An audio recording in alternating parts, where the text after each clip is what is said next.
శ్రీ లలితా సహస్రనామ శ్లోక వివరణ శ్లోకములు 59, 60. మను విద్యా చంద్ర విద్యా చంద్రమండల మధ్యగా చారు రూపా చారుహాస చారు చంద్రకళాధర. 238వ నామము ఓం మను విద్యాయే నమః.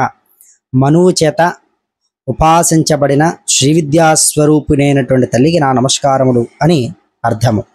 239వ నామము ఓం చంద్ర విద్యాయే నమః.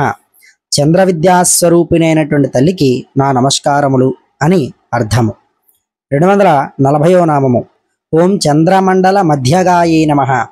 చంద్రమండలం అంటే శ్రీచక్రం యొక్క మధ్య భాగంలో తేజరిల్లుతున్నటువంటి తల్లికి నమస్కారములు అని అర్థము. 241వ నామము ఓం చారు రూపాయే నమః. అద్భుత రూప లావణ్యాలతో భాసిల్లేటువంటి తల్లికి నమస్కారములు అని ఈ నామానికి అర్థము. 242వ నామము ఓం చారుహాసాయే నమః. అందమైన చిరునగవుతో ప్రకాశించు తల్లికి నా నమస్కారములు అని అర్థము. 243వ నామము ఓం చారు చంద్ర కళాధరాయే నమః. అంటే వృద్ధిక్షయాలు లేని జ్ఞానరూపమైన సొగసైన చంద్రకళను అంటే చంద్రరేఖను ధరించినటువంటి తల్లికి నా నమస్కారములు అని ఈ 59వ శ్లోకానికి అర్థముగా చెప్పుకోవచ్చు.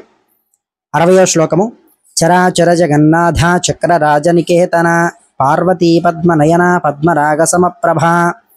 244వ నామము ఓం చరాచర జగన్నాథాయే నమః. అంటే చరాచర జగత్తుకు అధీశ్వరి అయినటువంటి తల్లికి నా నమస్కారములు అని అర్థము. 245వ నామము ఓం చక్రరాజ నికేతనాయే నమః.